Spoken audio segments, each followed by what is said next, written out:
Bienvenue sur cette vidéo chers passionnés, ici Spartan et on continue avec les vidéos gratuites du programme indispensable, cette série de cours premium disponible sur digitalpainting.school. Cette vidéo est la suite des précédents, toujours issus du chapitre 0 et 1 de la partie 3 qui est dédiée au texturing photo en digital painting. Je te rappelle au passage que lorsque je fais mention des fichiers de cours ou d'exercices à télécharger, tu peux les télécharger gratuitement depuis le site, le lien est dans la description sous la vidéo. Et sur ce, bon visionnage.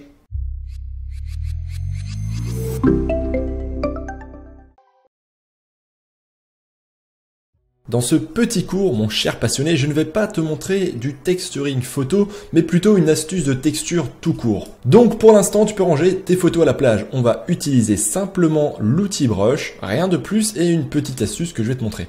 C'est clairement le genre d'astuce qui dégoûte les artistes traditionnels, parce que c'est rapide, c'est puissant et c'est très facile à faire. On va clairement laisser faire Photoshop à notre place. Alors cette technique, la voici. On va commencer par peindre avec un brush. Je vais prendre pour l'instant un brush classique juste pour te montrer l'effet de ce calque. Je vais passer un petit coup de brush ici. Donc pour l'instant, je vais prendre une couleur un petit peu différente pour que tu vois vraiment bien ce que je suis en train de dessiner. Voilà, je vais faire ma tâche juste ici, avec un petit rond, un autre, et voilà. Ensuite, je double-clique sur ce calque. Donc là, j'ouvre les styles de calque et je vais aller ici, cliquer sur biseautage et estampage. Et comme tu peux voir, cet effet donne du relief à notre calque. Et juste ici, à droite, je peux changer la direction de la lumière. Donc par exemple, si je prends une direction en haut à droite, comme c'est le cas ici, tu peux voir que ici sur mon calque, un relief est apparu sur ce dernier. On a une ombre portée qui vient du côté opposé à la lumière et un biseautage plus clair qui apparaît vers la direction de la lumière. Évidemment, je peux changer sa taille, donc tu vois que plus je l'agrandis, plus ça change l'effet du calque. On peut évidemment le flouter. On peut faire plein de petites choses avec. On peut évidemment changer l'angle, comme je te l'ai dit. Donc moi, je vais prendre par exemple un angle qui provient du bas, voilà. Et ce que je vais faire, je vais revenir au même réglage qu'avant. Donc on va mettre par exemple un pixel de taille uniquement. La lumière qui vient de cet angle-là, donc environ moins 80 et 37%. Ensuite ici, on peut choisir la couleur des tons clairs, donc autrement dit la couleur de la lumière en quelque sorte.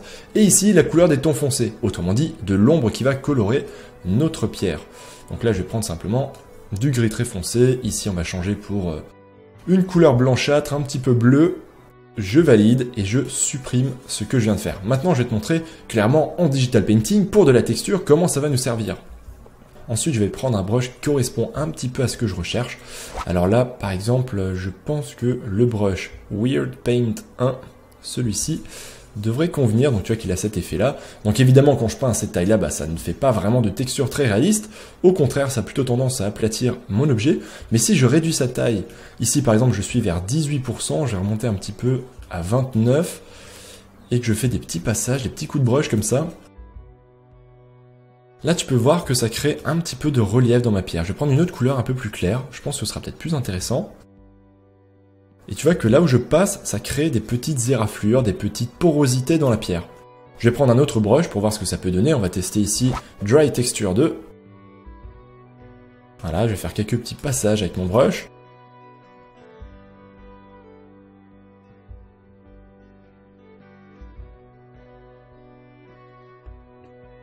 Voilà, ensuite je fais quelques passages à divers endroits. Après, rien ne m'empêche de gommer. Évidemment, il ne faut pas non plus que ce soit trop homogène, sinon on perd en réalisme.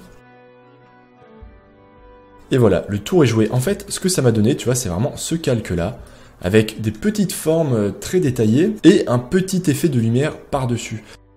Je vais rentrer dedans, et là, évidemment, rien ne m'empêche d'essayer de jouer avec les réglages pour trouver un meilleur angle, avoir plus ou moins de relief, etc.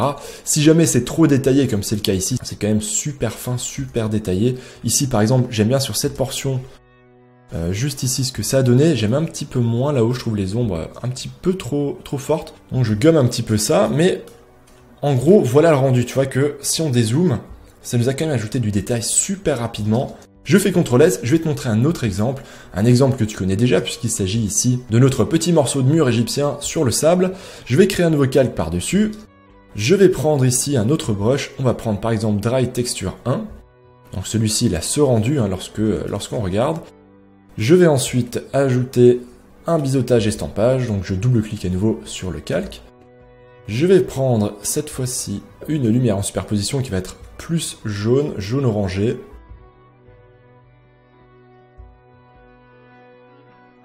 Ensuite, la couleur des tons foncés, on va prendre un rouge beaucoup plus saturé. Pour l'angle de la lumière, ça devrait être pas mal. On va prendre ça. Quelque chose qui correspond à peu près à la direction du soleil, évidemment. Et on va regarder ce que ça donne. Donc là, je vais zoomer, je vais prendre avec la pipette la couleur du mur et je vais repasser par-dessus.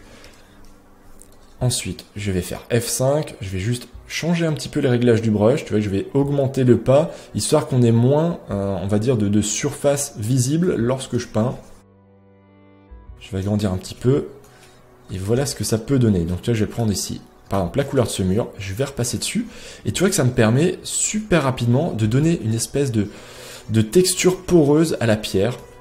Bien sûr, si jamais ça me plaît pas ou que c'est trop fort, je peux toujours gommer, je peux toujours effacer. Et ce qui est très bien, c'est qu'en changeant simplement la taille du brush, je peux avoir des résultats, des textures vraiment très différentes. Par exemple là, si je diminue la taille du brush, tu vois que j'ai beaucoup plus de finesse. Évidemment, ça marche aussi dans cette section. Donc tu vois, je prends par exemple ici la couleur claire, je vais réduire la taille du brush et je vais faire quelques petits passages comme ça.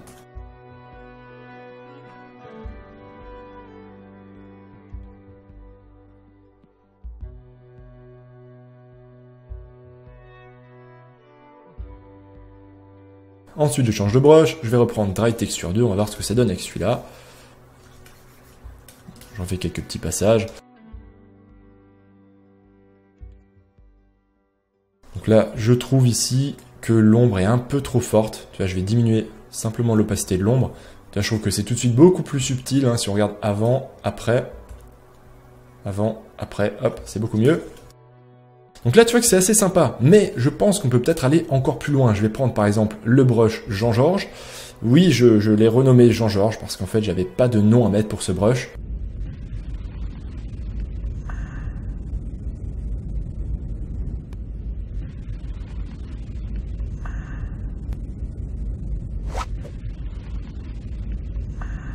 Mais comment ça, c'est pas sérieux? C'est un moyen mémotechnique, c'est tout. Au moins, je suis sûr que l'élève va retenir le nom de ce brush. Donc je diminue sa taille, et je vais venir, par exemple, avec celui-ci, essayer de peindre des éraflures dans le mur.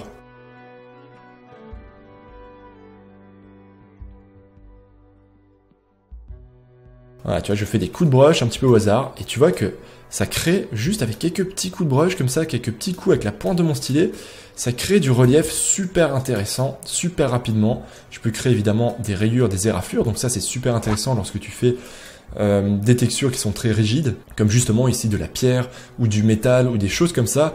Imagine-toi par exemple du métal, et ben, si tu as envie de faire des petites éraflures par-dessus, tu as juste à faire un biseautage estampage et hop, tu peux faire autant d'éraflures que tu veux, le style va s'appliquer automatiquement.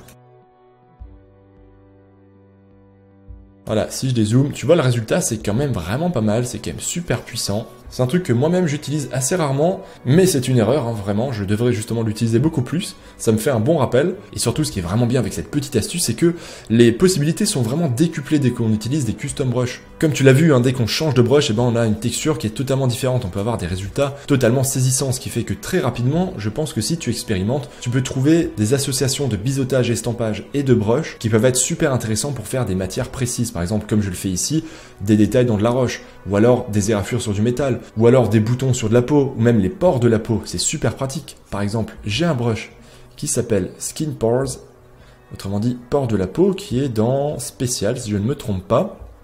Voilà, Skin Pores, juste ici, et tu vois qu'avec ce brush, on a effectivement une texture de peau.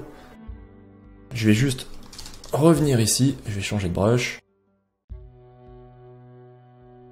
Voilà, imagine-toi que ça, c'est de la peau. On est ici en train de regarder une joue, par exemple. Tu peux voir que si on dézoome, notre texture de joue est quand même super réaliste. On a vraiment des pores de la peau hyper réalistes et je pense même qu'on pourrait avoir encore mieux. Tu vois, en diminuant un petit peu les ombres, en augmentant un petit peu la lumière, en augmentant la taille ici. Voilà, on va mettre ça par exemple à 3 pixels. Je baisse un petit peu l'opacité. Je fais OK, et là voilà, imagine-toi en train de peindre une peau hyper réaliste. Tu as juste à faire un petit coup de brush comme ça, tu baisses l'opacité du calque si jamais l'effet est trop visible, bien sûr, et voilà, ça te permet d'obtenir des résultats photoréalistes en un rien de temps. C'est donc la technique du biseautage estampage, et je pense qu'on l'utilisera sûrement encore dans les cours de cette partie 3. Juste un petit rappel avant que tu décolles. Comme expliqué au début de la vidéo, il s'agissait ici d'une vidéo issue des cours premium du programme indispensable sur digitalpainting.school. Je te conseille vivement de suivre ces cours directement sur le site, car bien sûr tu auras accès à l'intégralité des cours et non pas juste à cet aperçu, mais en plus tu pourras télécharger tous les fichiers, y compris pour les chapitres gratuits, qui sont bourrés de PSD, de broches de cadeaux, etc. Et en plus plein d'autres avantages et surprises t'attendent si tu t'inscris. Allez, à bientôt l'artiste!